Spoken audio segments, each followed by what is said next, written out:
ठीक है। ओके, तो आज से हम लोग अपने आलिन्स की नोट्स के लेक्चर शुरू करने वाले हैं। तो जो सबसे पहली मेडिसिन हम लोग पढ़ेंगे वो है एथुसा साइनेटियम। तो स्टार्ट करने से पहले मैं आपको एथुसा का एक ब्रीफ इंट्रोडक्शन दे देता हूँ। एथुसा जो है बेसिकली एक चिल्ड्रन की रेमेडी है जो कि दी जाती है during dentition, specially in hot summer weather, ठीक है, या फिर उन बच्चों को दी जाती है जो कि मिल्क को डाइजेस्ट नहीं कर पाते। ओके, तो अब देखते हैं। एथुसा जो है उसका कॉमन नेम होता है फूल्स पार्सले एंड फैमिली होती है इसकी अम्बलीफेरी। एंड जो प्रूवर थे एथुसा के वो थे नैनी। ओके, कॉन्स्टिट्यूशन की बात करें तो specially for children during dentition in hot summer weather, उन चिल्ड्रन के लिए होती है जिनमें डेंटिशन हो रहा होता है हॉट समर वेदर के टाइम पे।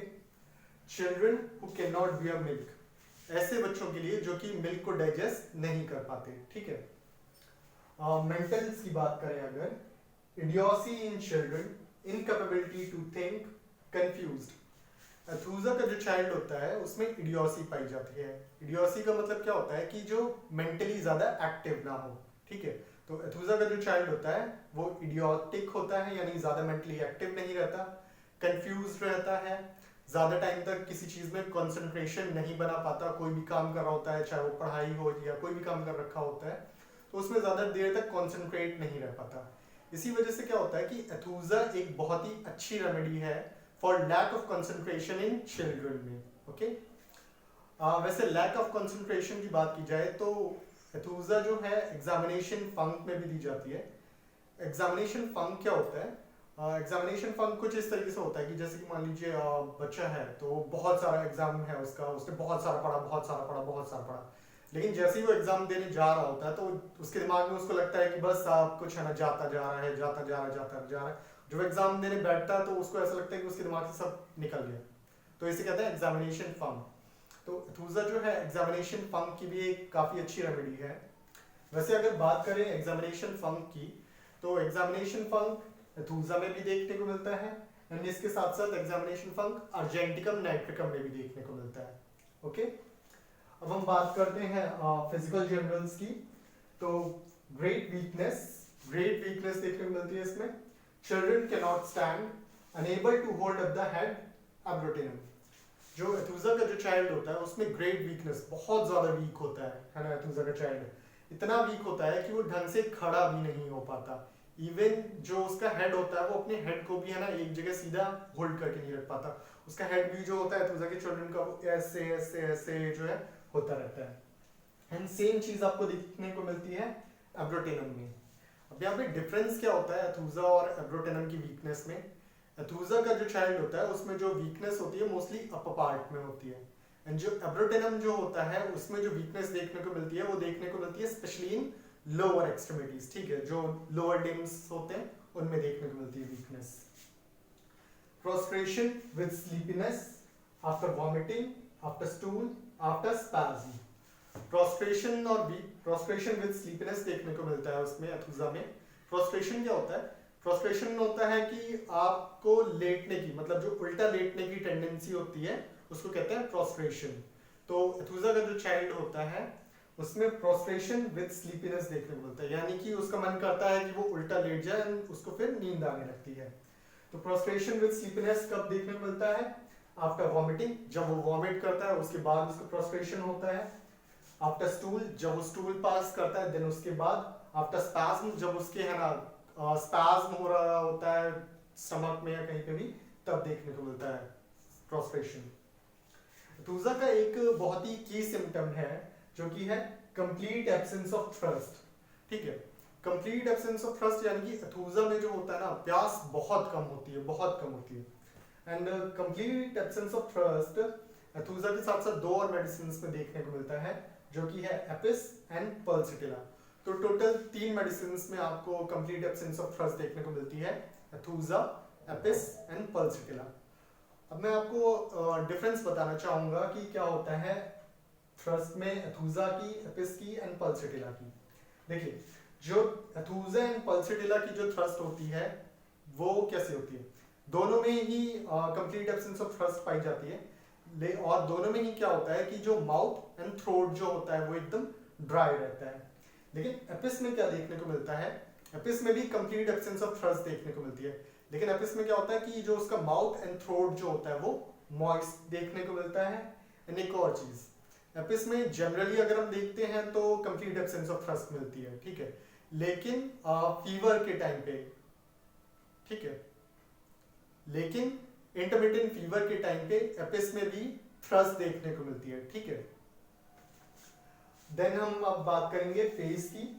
An expression of great anxiety and pain with a drawn condition and well marked linea nasalis. एथुसा का जो चाइल्ड होता है, जब आप उसे आपके पास आएगा आपकी ओपीडी में, आप उसे देखेंगे तो उसका जो चेहरा होता है उसमें बहुत ज्यादा आपको पेन एंड एंजाइटी देखने को मिल रही होती है, वो परेशान सा होता है।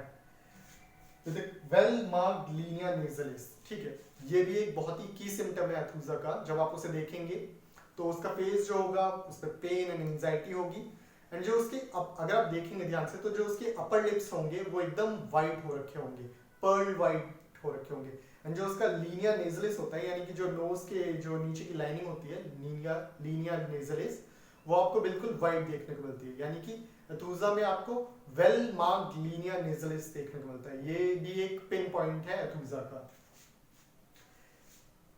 हार्प्यूटिक eruptions on end of the nose, जो एथुसा का जो चाइल्ड होगा उसकी अगर आप नोज देखेंगे तो उस पे आपको हार्प्यूटिक इरप्शंस देखने को मिलेंगे at the tip of nose, okay. Then बात करें अगर जीआईटी की, तो इनडाइजेशन ऑफ फीडिंग चिल्ड्रन, जो जिन बच्चों में डेंटिशन हो रखा होता है, डेंटिशन हो रहा होता है, तो उनमें आपको इनडाइजेशन देखने को मिलेगा एथुसा के केस में।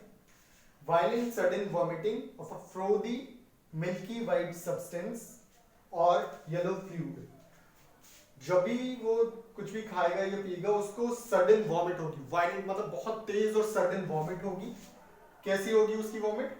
फ्रोदी होगी, मिल्की वाइट होगी, मिल्की वाइट सब्सटेंस आपको दिखाई देगा, या फिर क्या होगा, येलो फ्लूइड दिखाई देगा, followed by curdled milk and cheesy matter, ठीक है। उसके बाद आपको क्या दिखाई देगा, जो मिल्की वाइट कर्ड लाइक आपको उसकी वॉमिट दिखाई देगी, कर्ड लाइक चीज लाइक, ओके। तो एथुसा की जो वॉमिट होती है वो कैसी होती है, मिल्की वाइट होती है, कर्ड लाइक होती है, चीज लाइक होती है, ओके, फ्रोदी होती है। Regulation of food an hour और सो आफ्टर ईटिंग, यानी कि जब भी वो खाना खाता है उसके 1 घंटे बाद या तुरंत बाद ही उसका जो भी खाया ना उसने वो उसके बाहर आ जाता है उसके मुंह से, ठीक है। कोपियस ग्रीनिश वॉमिटिंग, यानी उसमें जो होता है फिर सडन वॉमिट हो जाती है। यहाँ पे जो कोपियस का मतलब है, कोपियस का मतलब होता है एक्सेसिव अमाउंट में या लार्ज अमाउंट में, यानी उसको बहुत सारी वॉमिट होगी। Greenish vomiting, green colour, greenish होगी थोड़ी सी उसकी वॉमिट, ठीक है। तो मैं दोबारा से बताना चाहूंगा कि एथुसा की जो वॉमिट कैसी होती है, कर्ड लाइक चीज लाइक वॉमिट होती है, फ्रोदी होती है और कोपियस ग्रीन होती है, यानी कि बहुत सारी होगी एंड थोड़ी सी ग्रीनिश होगी। वैसे जो वॉमिट की अगर बात करूं कि अगर मिल्क पीने के बाद अगर वॉमिट होती है तो ये 2 मेडिसिन में मिलता है, एक तो एथुसा में मिलता है और एक कैलकेरिया कार्प में मिलता है। अब दोनों में डिफरेंस क्या होता है मैं बताना चाहूंगा। देखिए, एथुसा का जो चाइल्ड होता है वो क्या करता है कि वो दूध पीता है, वॉमिट करता है, फिर उसके बाद क्या होता है उसमें प्रोस्ट्रेशन होता है, वो सो जाता है, फिर वो दोबारा उठता है, फिर उसे भूख लगती है, वो फिर दूध मांगता है, फिर दूध पीता है, फिर वॉमिट करता है, ठीक है। ये तो हो गया एथुसा का।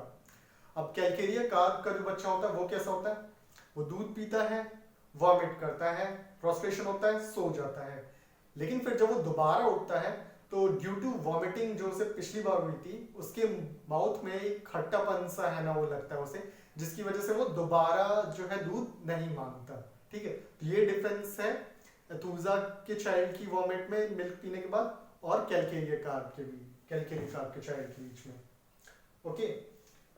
Intolerant of milk can not bear milk in any form. Aethusa का जो चाइल्ड होता है बिल्कुल ही इंटॉलरेंट होता है मिल्क को, उसे मिल्क किसी भी फॉर्म में दिया जाए, चाहे पाउडर फॉर्म में दिया जाए, चाहे बिल्कुल मदर फीड करे, ब्रेस्ट फीड करे या बॉटल से दिया, किसी भी फॉर्म में दिया जाए या कैसे भी दिया जाए मिल्क, वो बिल्कुल ही इंटॉलरेंट होता है उसके लिए। It is vomited in large curds as soon as taken, यानी जैसे ही वो दूध पीता है तुरंत बाद है ना वो वॉमिट कर देता है, जैसे ही दूध पिएगा वो तुरंत बाद है ना वॉमिट कर देगा, कर्ड लाइक वॉमिट कर देगा, okay. Then weakness causes drowsiness, ठीक है, जब वो वॉमिट कर देगा फिर उसके बाद जो है उसमें वीकनेस आ जाती है, बहुत ज्यादा वीकनेस आ जाती है, फ्रस्ट्रेशन आ जाता है। कंपेयर कर सकते हैं हम लोग इसका मैग कार्ब से। अब देखिए मैं इसका कंपैरिजन बताता हूँ कि हम लोग इसे कैसे कंपेयर करते हैं मैग कार्ब से। एथुसा का जो चाइल्ड होता है उसमें क्या होता है कि मिल्क के लिए इंटॉलरेंस होता है, वो दूध पीता है वॉमिट कर देता है, दूध पीता है वॉमिट कर देता है। लेकिन जो मैग कार्ब का जो चाइल्ड होता है उसमें क्या होता है, उसमें भी इंटॉलरेंस होता है दूध के लिए, लेकिन उसके में क्या होता है कि वो दूध पीने के बाद वॉमिट नहीं करता, दूध पीने के बाद उसमें डायरिया हो जाता है, यानी वो दूध पिएगा तो उसको डायरिया हो जाएगा, दूध पिएगा उसको डायरिया हो जाएगा। अब बात करें अगर हम नर्वस की, तो एथुसा जो होता है उसमें हमें एपिलेप्सी देखने को मिलती है। ओके, एपिलेप्सी क्या होती है वो मैं आपको बता देता हूँ। एपिलेप्सी जो होती है हम लोग कहते हैं मिर्गी को, ठीक है, तो जो एथुसा का चाइल्ड होगा उसमें हमें मिर्गी भी देखने को मिलेगी, देखने को मिल सकती है। तो epileptic spasm with clenched thumbs, red face, eyes turned downwards, pupil fixed and dilated, यानी कि जब भी एथुसा के जो चाइल्ड में एपिलेप्सी होगी तो होता क्या, एपिलेप्सी का जो अटैक आएगा तो होता क्या, उसकी जो फिस्ट होती है ना वो बिल्कुल एकदम बंद जाती है, क्लेंच्ड फिस्ट हो जाती हैं, आंखें जो होती हैं उसकी डाउनवर्ड्स हो जाती है, आईज जो होती है बिल्कुल डाउनवर्ड्स हो जाती हैं, प्यूपल्स फिक्स्ड एंड डायलेटेड, उसके जो प्यूपल्स होते हैं वो बिल्कुल फिक्स हो जाते हैं और डायलेटेड हो जाते हैं। Foam at mouth, jaws locked, उसका जो मुंह होता है उसमें जो होता है फोम आने लगता है और जो उसके जॉज होते हैं वो बिल्कुल टाइटली वैसे क्लोज हो जाते हैं, ठीक है। Foam at mouth, jaws locked, pulse small, hard and quick, and जो उसकी पल्स होती है वो बहुत छोटी छोटी पल्स आती हैं और बहुत जल्दी जल्दी आती हैं। ओके, अब हम बात करेंगे मोडालिटीज की। तो मोडालिटीज में एग्रवेशन की, एथुसा में जो एग्रवेशन होता है वो होता है आफ्टर ईटिंग और drinking, after vomiting, after stool, after spasm, यानी कि जब भी वो कुछ खाएगा तो उसे एग्रवेशन हो जाएगा, जब भी वो कुछ पिएगा तो उसे एग्रवेशन हो जाएगा, स्पेशली मिल्क। आफ्टर वॉमिटिंग, यानी कि जब भी वो वॉमिट करेगा तो उसे एग्रवेशन हो जाएगा। आफ्टर स्टूल, यानी जब भी वो स्टूल पास करेगा तो उसे एग्रवेशन हो जाएगा। या आफ्टर स्पैज्म, जब उसके स्पैज्म होगा पेट में तो है ना उसको एग्रवेशन हो जाएगा। अगर हम रिलेशन की बात करें तो एथुसा जो है सिमिलर होती है एंटिमोनियम कार्ब के, कैलकेरिया के एंड सैनिक के। ओके, तो ये था सारा का सारा एथुसा के बारे में। अगर इसके बाद भी आपकी कोई क्यूरी हो तो आप मुझे नीचे कमेंट बॉक्स में पूछ सकते हैं। एंड इसके बाद लास्ट में मैं आपको कहूँगा कि चैनल को सब्सक्राइब जरूर कर लीजिएगा एंड वीडियो को लाइक जरूर कीजिएगा, क्योंकि अब इसके बाद आने वाले टाइम में मैं इसी तरीके से मटेरा मेडिका या एलिन्स की नोट्स के वीडियो डालता रहूँगा। Thank you. सही है ना?